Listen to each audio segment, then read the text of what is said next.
안녕하세요. 저는 46살 여자입니다. 어렸을 적 우리는 제법 넉넉하게 사는 중산층 집안이었습니다. 사업을 하는 아빠는 경제적으로도 가정적으로도 든든한 존재였고, 엄마가 몸이 약한 것 빼고는 형제 4명과 우애 좋게 잘 지냈습니다. 저의 남매들은 영특하고 똑똑한 편이었습니다. 언니는 미술에 탁월한 재능이 있었고, 동생 한 명은 법조인이 되고 싶어 했으며, 다른 동생은 의사가 되고 싶었습니다. 저 역시 피아노로 제법 잘 치는데 유명 음대를 다니고 있었습니다.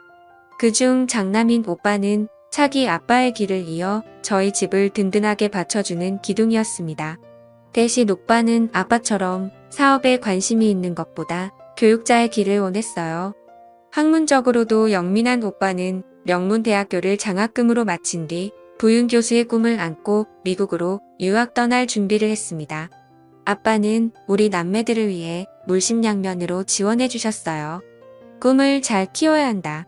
꿈을 꾸게 된다면 그것을 이룰 수도 있는 법이야. 머리로 생각하고 가슴으로 믿을 수 있다면 무엇이든 이룰 수 있단다라며 항상 좋은 조언을 해주셨습니다. 저를 비롯한 남매들은 저희 아버지를 진심으로 존경했고, 그 시절 제가 기억하는 가족이 가장 행복했던 시절이었습니다. 하지만 어느 날 행복의 여신은 등을 돌렸고 쉴 틈 없는 불행이 닥쳐왔습니다. 바로 아버지가 쓰러지신 것이었어요. 평소 혈압이 높으셨던 아버지가 IMF로 인해 회사 경영이 큰 타격을 맞게 되면서 모든 수단과 방법을 가리지 않고 회사를 지켜내려던 노력이 무색하게도 마침내 부도를 맞게 되었습니다. 이에 경영자로서 책임을 못 다한 채 아버지는 병원에 입원하신 지 얼마 되지 않아 충격으로 눈을 감으셨고, 엄마와 저희 남매들은 아빠라는 기둥을 잃은 상처로 몇 날 며칠을 슬픔으로 지내야만 했습니다. 아버지의 장례를 치르자마자 우리는 또 다시 현실을 마주해야만 했습니다. 회사의 막대한 채무로 인해 주변 곳곳에 착딱지가 붙었고, 제 경제적 상황은 나락에 떨어지고 말았습니다. 엄마 역시 큰 충격을 받아 병원에 입원했고, 저희 형제들은 한자리에 모아 어떻게 이겨내야 할지 고민했습니다. 당시 오빠는 연락을 받고 공부 중인 미국에서 돌아온 상황이었고, 언니와 저는 대학생, 동생들은 중학생과 고등학생이었습니다. 오빠는 하던 공부를 그만두고 한국으로 돌아오기로 했고, 오빠를 비롯한 언니와 저는 돈을 벌어 어떻게든 집안을 끌어나가는 쪽으로 결론을 내렸어요.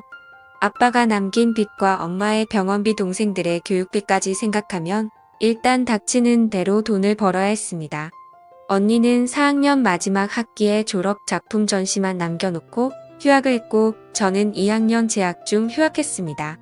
저는 피아노 전공이라 주로 연주 아르바이트를 많이 했는데, 휴학을 하고 본격적인 돈벌이에 뛰어들면서 한 친구가 상황의 소식을 듣고 제게 정보를 하나 주더군요. 사실은 강남 쪽에 밤에 연주하면서 손님을 많이 모으는 바가 있는데, 소문을 듣자니 그쪽에 돈을 그렇게 많이 주는데 하는 애들은 그것만 한다고 너도 한번 가보는 게 어때라고 했습니다. 전 처음에는 기막힌 나머지 친구를 다그쳤어요. 너 무슨 말이 그래, 우리 집 이렇게 되니까 내가 우스워 보여? 밤에 연주하면서 손님들 맞는 일을 하면 딱 봐도 그렇고 그런 일이잖아. 너 친구도 아니야 라고 불같이 화를 냈지만 사방에 돈 들어가리 천지였던 저는 노랜 고민 끝에 결국 은눈 감고 바를 찾아가고야 말았습니다. 그때 그 바를 찾아갔던 게 제 인생을 송두리째 바꿔버릴 줄은 생각도 못했네요. 나이 든 사장과 화장을 짙게 한 실장이라는 여자가 저 보고 면접을 보더군요. 학교가 괜찮으니 연주 솜씨는 굳이 안 봐도 되겠고, 얼굴이랑 몸매도 뭐 그 정도면 둔수하고 우리 단골 손님들이 좋아하겠네요. 우리 반은 다른 곳이랑 다르게 수준 높고 점잖은 분들만 오셔서 크게 문제될 건 없을 거예요. 손님들 관리만 신경 쓰면 팁도 두둑하게 챙겨받아 꽤 짭짤하게 벌어갈 테니까 열심히 잘해봐요 라고 얘기를 하니 벌써부터 심장이 두근두근거리더군요. 저는 가족한테는 연습을 핑계로 당분간 학교 근처 친구네에서 지내다가 그날 밤부터 바로 바 근무에 돌입하기로 했습니다. 실제로 저와 같이 일하는 아가씨들은 저와 같이 응대생들이었고, 전공도 가지각색이었어요. 바이올린, 피아노, 블루, 트럼펫, 튜바 등등 악기 편성 또한 다양했습니다. 주로 클래식이나 재즈를 연주했고 손님들의 호응에 따라 지목받 으면 곁으로 가서 맞춰주었습니다. 바에서 말한 대로 점잖은 고객들이 대다수 많이 오긴 했지만 간혹 멍멍이 같은 손님들도 들리고는 해서 그야말로 손님복은 복불복이었습니다. 주로 옆에서 잔을 채워주고 말도 묻어주는 일을 했지만 간혹 분위기 취해선을 넘는 위험한 제안도 많이 받기도 했어요. 그런 손님들 간상이 떼버리고 제가 벌었던 수입은 낮에 뼈 빠지게 번 수익과는 비교도 되지 않을 만큼 많았습니다. 저는 기쁜 마음에 동생에게 용돈을 팍팍 줬고 엄마의 밀린 병원비도 납부했어요. 언니 오빠는 제게 어디서 돈이 나서 그렇게 많이 쓰냐고 하는데 사실대로 말할 수 없었던 저는 어영부영 넘어갔습니다. 그러던 어느 날 바에서 피아노 연주를 하고 있던 저는 누군가의 지목을 받게 되었습니다. 악보를 두고 익숙하게 손님의 옆으로 갔는데 근데요 아저씨가 여긴 어떻게 오셨어요? 저를 지목한 손님은 다름 아닌 제가 아는 아버지의 친구분이셨습니다. 아빠에게 어릴 적 고향 친구이자 사업 파트너였던 아저씨, 저의 남매들 어릴 때부터 하나같이 잘 챙겨주셨던 바로 그분이셨습니다. 반가운 마음에 인사를 하자 아버지 친구분은 웃으시더군요. 원래 내가 여기 단골이었는데 요새 일이 바빠 잠시 못 들렸거든. 이 근처에서 볼 일이 있어 머리 식힐 겸 잠시 들렀는데 내가 연주를 하고 있더구나 하고 술을 권유하시는데 저는 어찌됐든 손님은 손님인지라 잔을 채워드리고 아저씨와 잔을 부딪혔습니다. 아버지 친구분이랑 일하고 있자니 사실 자리가 불편하긴 했지만 당시에는 어찌됐든 반가운 마음이 커서 서로의 근황을 주고받기 바빴습니다. 참 아저씨의 아들인 오빠는 잘 지내죠? 결혼했다는 소식 들었어요. 제 첫사랑이 사실 오빠였는데 아저씨랑 오빠랑 집에 놀러오면 언니랑 저랑 맨날 오빠 차지하려고 했잖아요. 아빠는 우리 속도 모르고 서로 사이좋게 놀아 말했고 그때가 불과 몇 년 전밖에 안 된 것 같은데 모든 게 너무 많이 바뀌어 버렸어요 라고 말하면서 저도 모르게 눈가가 붉어지며 눈물이 고이더군요. 아저씨는 제게 손수건을 내밀며 눈물을 닦아주고 안아주었습니다. 다 잊고 이제 새로 시작해야지. 지나간 과거를 붙들고 살아봤자 뭐 하겠니 앞으로 현실에 맞춰 살아야지.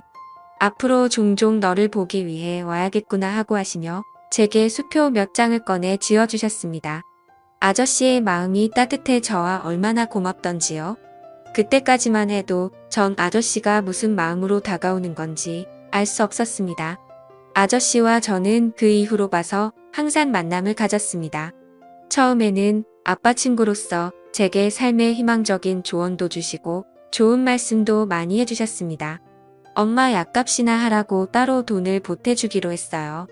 그때마다 얼마나 감사하고 눈물 나던지요.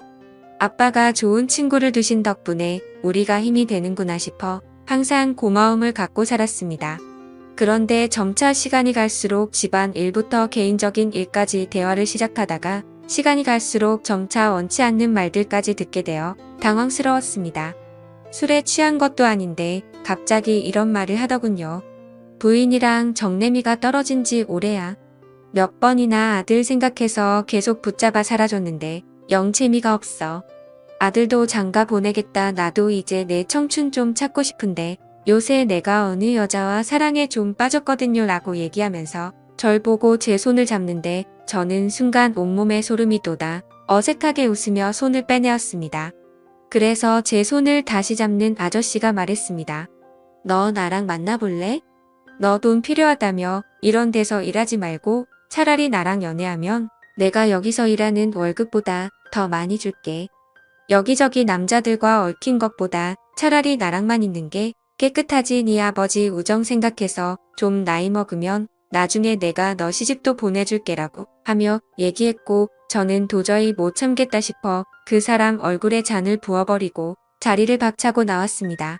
울면서 집으로 막 달려갔는데 처음으로 제가 하고 있는 일이 부끄러웠다고 느껴지더군요. 돈을 벌기 위해서라면 무슨 짓이든 하려 했는데 저로 인해 결국 아버지의 명예까지 더럽히게 된 것 같아 죄스러웠습니다. 그 길로 바로 집에 돌아와서 얼마나 울었는지 모릅니다.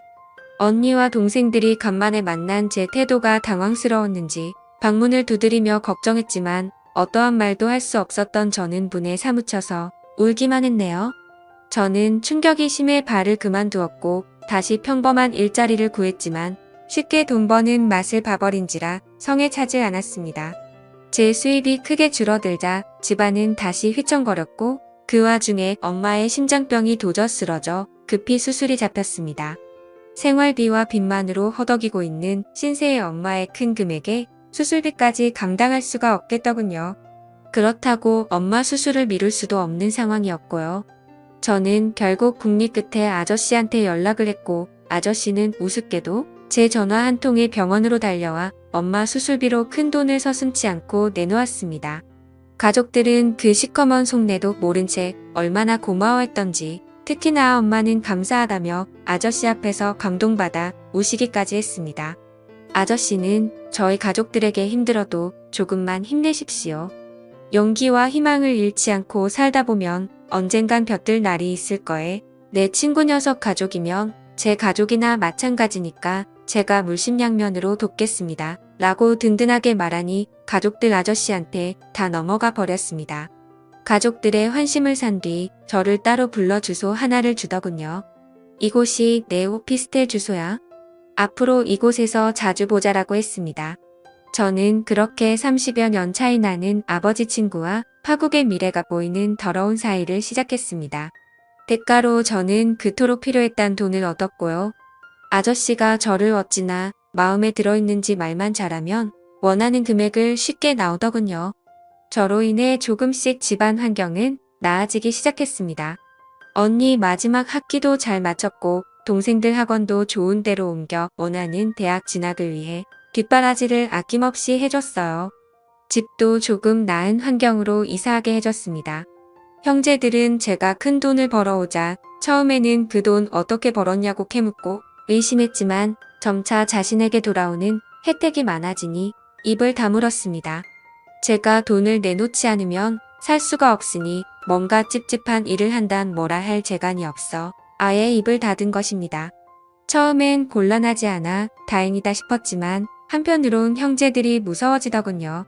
그러다가 교수의 꿈을 포기한 최학원 강사로 월급쟁이 노릇하고 있던 오빠가 저를 앉혀놓고 말했습니다. 나 사실은 미국에 있는 교수님께 연락이 왔어. 내 사정 알고 장학금 지원해 주시겠다는데 일단 미국에 들어가려면 최소한의 보증금이 필요해. 내가 나 좀 도와주면 안 될까? 이번이 나한테는 정말 마지막 기회라서 그래 평생 안 잊을게 라고 말하는데 저는 오빠의 절실함이 가슴 안쪽까지 전해져와 모른 척할 수가 없었습니다. 그날 밤 저는 저를 찾은 아저씨에게 오빠가 필요한 돈을 요구했네요. 처음에는 금액이 커서 안 되겠다던 아저씨도 제가 술수를 부리자 결국 오빠를 위한 돈을 마련해 주었고 오빠는 그 길로 제게 고맙다는 말도 없이 미국으로 떠나버렸습니다. 그리고 그 이후로 20여 년이 흘렀습니다. 20년 동안 수많은 일들이 있었지만 사연으로서는 말로 못다하는 점 양해 부탁드립니다. 대강 큰 틀만 말씀드린다면 저는 그 이후로 그렇게 향후 몇 년간 아저씨의 첩생활을 하면서 아저씨 본부인에게 머리채도 잡혀보고 온갖 더러운 꼴 비참한 꼴도 당해보고 심지어 아저씨의 아이까지 갖게 되었습니다. 본부인으로 인해 집안에까지 모든 일이 알려지게 되었고 저는 가족들에게 돌이킬 수 없는 낙인이 찍혀왔습니다. 집안을 일으켜 세운 긍정적인 대가는 창으로 혹독했네요. 이혼모가 돼버린 저에게 아저씨는 시집 보내주겠다는 약속을 저버리고 더 어리고 예쁜 여자에게 마음을 뺏겨가 버렸습니다. 아이까지 낳고 첩생활하면서 받은 돈이 상당히 있음에도 불구하고 제 수중에 가진 재산은 얼마 되지 않았어요. 허나 정작 제 도움받은 형제들은 다 잘되어 떵떵거리며 잘 살게 되었습니다. 오빠는 돌아와서 그토록 바랬던 정교수가 되었고 집안 좋은 여자와 결혼을 했습니다. 모든 형제들이 오빠의 결혼을 축하했지만 저는 초대받지 못했습니다. 해냐 제가 할까봐 다들 쉬쉬했고 그건 다른 형제들의 일도 마찬가지였어요. 언니는 미대를 졸업해서 외국 사람과 결혼하고 한국을 떠났고 동생 한 명은 5급 행시에 합격해 공무원이 되었으며 다른 한 명은 의사가 되었습니다. 언니 시집갈 당시 모자르다는 혼수 자금 보태고 온갖 더러운 일다에 가며 동생들 편하게 공부하게 등록금 다 대주고 공부 뒷바라지 해줬는데도 제 잘나서 얻은 권리인 줄 알더이다. 그들이 받은 돈 안에 숨겨져 있던 제 처절한 피눈물과 안을 철저하게 외면했습니다. 그나마 엄마 연락을 가끔 있는데 엄마도 다르지 않더군요. 누구 덕분에 엄마가 건강하게 지금껏 자식들 덕 보면서 사시는 걸 아시는지 모르시는지 그날은 오빠 결혼식을 뒤늦게 알고서 섭섭함 왜 내게 청첩장을 보내지 않았냐고 말한 때였어요. 엄마가 제 가슴에 대못을 박는 말을 쏟아내시더군요. 저도 한때 반짝반짝 빛났을 때가 있었습니다. 피아노 연주로 콩쿠르에서 상도 받고 목표했던 대학에 입학해 풍부한 재능으로 장래가 충망되는 피아니스트였습니다. 저도 여느 가족들처럼 평범하게 원하는 꿈 찾아가 이뤄서 사랑하는 남자 만나 연애도 해보고 결혼도 해보고 그 사이에서 아이도 낳아 남들 못지않은 화목한 가정 꾸려가며 살고 싶었어요. 그렇지만 가족을 위해 모든 걸 다 희생했는데 그들은 단말 다 빼먹은 제 몸뚱아리가 쓸모 없어졌다고 이제와 그림자로 살려만 하는지 모르겠습니다. 창피하고 부끄러워하고 수치스러워하는 존재 크게 제 이름이 되어버린 지금의 현실을 제가 어떻게 이겨나가야 할지 모르겠네요. 게다가 제일 마음 아픈 건 지금은 저와 같이 살고 있지 않는 내 아들 대가로 그 아이를 얻은 건 엄마로서 행복이자 존재로서 불행이었습니다. 만약 제게 젊은 시절이 다시 온다면, 아름다운 신의 선물 같은 싱그러운 날이 온다면 전 절대 저를 위해서만 살아갈 것입니다. 가족들이 잘 살게 된 것은 매우 기쁘고 좋은 일이지만 만일 가족들을 위해 인생을 낭비하지 않았다면 아마 부모 형제하고 등지지 않고 지금처럼 씁쓸한 결과를 맞이하지 않았을 거라 생각이 듭니다. 감사합니다.